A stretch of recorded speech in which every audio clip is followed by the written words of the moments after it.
How did you get into athletics to begin with? So I was born to a coach and a teacher. So my father was a football, basketball, track, shot put discus was his specialty coach. So that was a big part of the Gilman household growing up. So from a very early age, I participated in all the sports.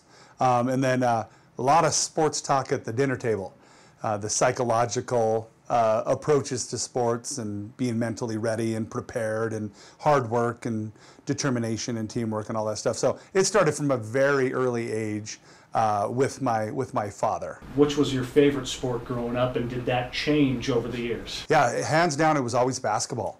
Basketball was my first love. And as time went on, I realized that basketball was not going to allow me to play what I would consider, maybe on a national stage.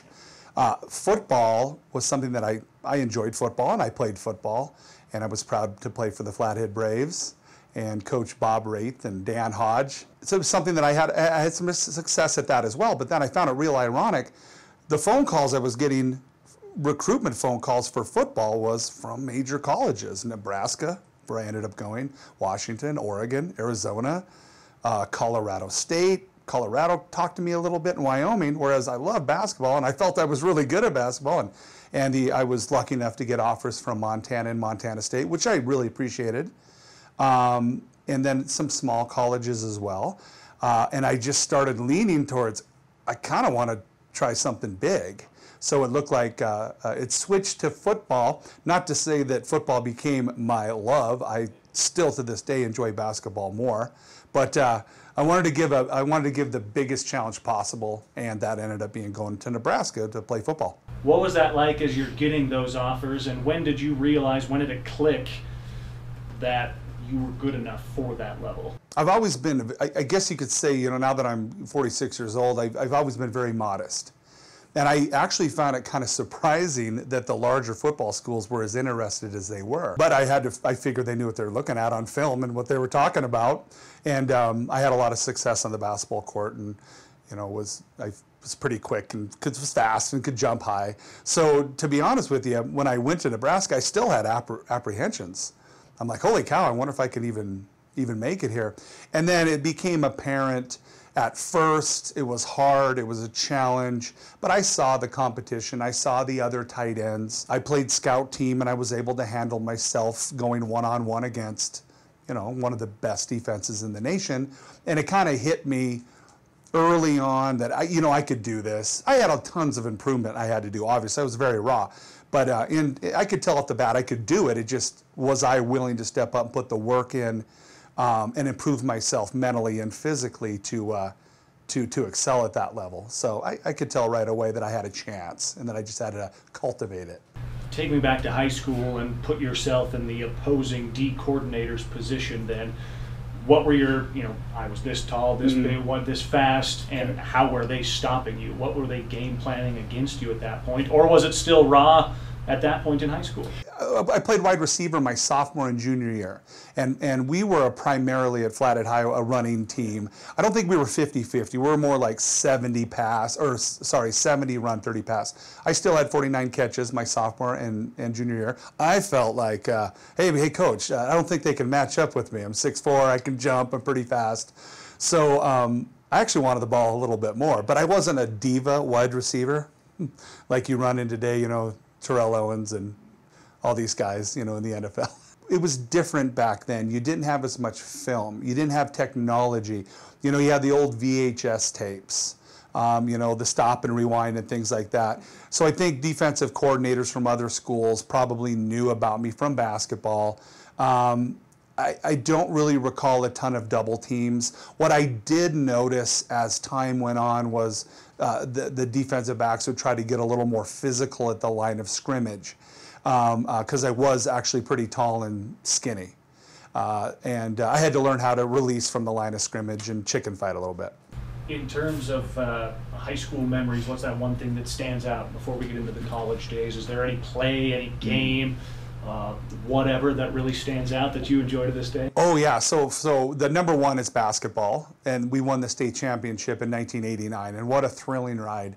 It was just, those are some of the best memories I've ever had, is that entire season. The thought of winning a state championship against an incredibly talented Butte High team that we had gone back and forth that entire year with. They had beat us 3 times, but they were in the regular season and in the divisional tournament. They were absolutely unbelievable. And we were obviously very good too, but they beat us 3 times, back and forth, close games. One game up in Kalispell, I think there were 7 dunks. This is Kalispell, Montana, back in '89 or 80, '89, dunks, right? 7 of them. It was great. I had 2, by the way. But anyhow, the best 2. Well, they were great. No, so anyhow, that was my very best memory, was the state championship, my sophomore year, and then the best memory in football was just really my entire sophomore year. I had a lot of just great games, individual. We had some nice wins, and it was fun. And that's when I really realized that football, you really build close relationships with your teammates, because football, you always hear the adage of going to war together, going to battle together. And I really started to feel that camaraderie and teamwork in football. And that's something that I really enjoyed my sophomore year. How eye-opening was it when you walked onto that Nebraska campus, not on any visit, officially? It's day one, we're ready to go. Very intimidating, to be honest with you. Again, always being very modest in my abilities. I questioned myself early on for the first couple days. And the thing that stood out to me at Nebraska, and I was warned about this, but I didn't really listen. So we get there, in the first couple weeks, it's just the freshmen. And I was all excited because there was only myself and another tight end. And I'm like, oh, this is great. I don't have a ton of competition. And I felt like I probably had more skills than this other individual. Then the varsity reported, and I'm sitting in the receiver room, and I'm looking around. I'm seeing a lot of pretty large receivers, tight ends that look just like myself. And I come to realize there's 14 tight ends. Well, during the recruiting process, I only heard about 4 of them. And they're all juniors. Not so true. It really hit me. I'm going to really have to work hard. I'm going to have to figure this out. I'm going to have to figure out quick, because every one of these guys are good. And I got to separate myself somehow. So that's the thing that I'll never forget it. 14 other tight ends. When we looked at that, you could find the stats and stuff like that. Did it come from a similar offense? Run first at that point in time too. I mean, the rushing yards that we looked at in '94 and '95 were incredible. Yeah, Nebraska was always known as the option style attack. They weren't a wishbone like the military schools. They were a pure option. And one of the things that stood out to me, from Tom Osborne, the great Tom Osborne, one of my top 10 mentors of my life. He made some comments. We had messed up some passing plays in a game, and he said, we don't have to pass it. We're averaging 9 yards a run. We pass to keep them honest. I'll stop passing it if you don't start figuring this out. I mean, there was a little bit of facetious, part of that. But the point was, it was a run-first offense. But the tight end every year was usually the leading receiver. 16 to 22 catches, which is not very much, and I realize that. But hey, still 16 to 22 catches. Tom's story, do you have an Osborne story for us? Something, your relationship or some funny moment in practice, game, besides we won't throw the football if we don't have to? I guess it's been a while now. It's been 20 plus years. As time goes on, and especially being a husband and a father, I don't really recall. He had some interactions, some comments, some things in front of the team that were funny. And I do have one that I will mention. But overall, the thing I remember from him is this was a genuine leader of men, a perfect example of how you should live your life. A wonderful family man, a law-abiding citizen, and a guy that truly, when he tried to build character of his team, he was truly trying to do it and believed in what he was saying. And that is something that I remember, and I've used a lot of the things that he has said in my life. Just a tried and true mentor to the very definition of the word. The one funny interaction that I had with him is my senior year, I did play quarterback for Flathead High. I switched from receiver to quarterback because quarterbacks had graduated.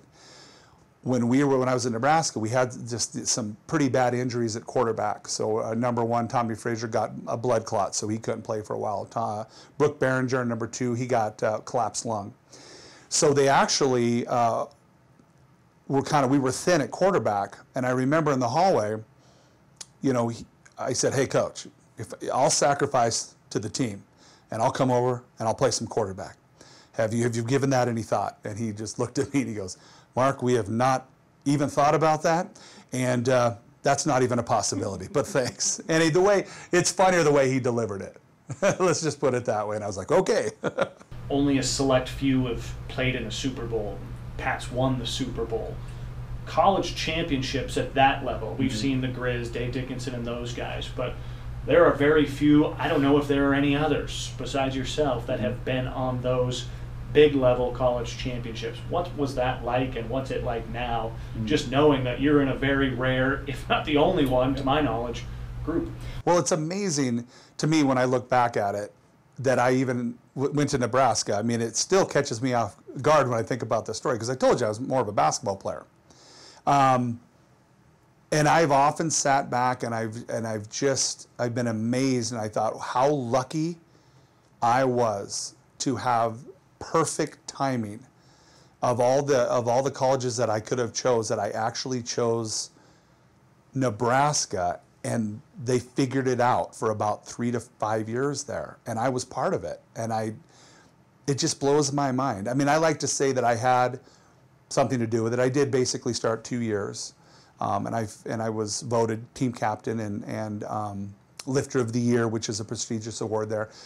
I feel like I had something to do with it, but obviously it takes so many people to get it done. It has to be almost perfect, from the coaches to injuries to players' attitudes to teamwork to sacrifice to hard workers. I'm so appreciative, and it brings a smile to my face that I actually was part of that, and I actually still can't believe it. And no, I smile every day. It's just, I look back and I'm like, wow, that was great. And I mean, I'm good now. In my life, I'm like, I'm as far as sports win and everything, very, very satisfied, and still kind of some disbelief. It's amazing. Well, when I was there, we won 5 Big 8 championships in a row and 2 national championships. So yeah, I've got rings, and I still look at those. I'm like, wow. Yeah, no, it's amazing. I'm humble. I'm just appreciative. You talked about growing up in the coach's household and the athletics at the dinner table. How much of that has now you being in that role and them sitting at the dinner table and listening, or in the living room or wherever it might be, and how much fun has that been for you? Oh, it's been great. So my son Tayden now is about to turn 20 years old, and my daughter is 15. And trust me, there was a lot of the same sort of psychological approaches and preparation with my son as he made his way through the household, and a lot of basketball and a lot of baseball and a lot of football, but just more and a lot of weight training together. Him and I actually worked out a lot, and it was an absolute blast. But yeah, I used a lot of the same techniques as my father. And then, of course, things that I learned along the way from guys like Tom Osborne and my position coach Ron Brown, and even down to the high school level. I was influenced so much from Bob Wraith and Dan Hodge and my basketball coach, the late Bill Epperly. Yeah, so it was great, and so far so good with my son, and he's getting good grades. And my daughter, she's excited about it too, and it's a little different. Her personality is a tad different than my son's, so I've had to morph into some different techniques with her. But so it's a lot of fun with her as well. Is that a challenge, sitting in the stands with your background as opposed to being out there, sitting up there, remaining whatever, calm, quiet, whatever it is, and just not seeing the things that you see, especially from that vantage point, as opposed to down on the field? Yeah, and it's funny you ask that, because when it's like for my son, for example, and my daughter now as she's getting older, but I remember when he was younger, I was more like emotionally involved. And I was always, gauging how he was reacting to success and failure. And then, of course, after the game, positive reinforcement, but then later on having conversations of how to improve. And then as time went on, especially as he got older and entered high school, see, he entered the Glacier Wolfpack program. And I don't know if you know much about that program, but it's run very efficiently by Grady Bennett. And then it was almost like, and the basketball program's the same way. And then it was more of like a shift to just enjoying the time and taking advantage of the window of opportunity that I could actually watch him compete. So I went from being pretty emotionally involved, pretty intense at a lower level, to just when he hit high school, it became more enjoyment and just satisfaction and just appreciating the fact that he was able to compete for Glacier High School for 3 years, basically, in all three sports. So.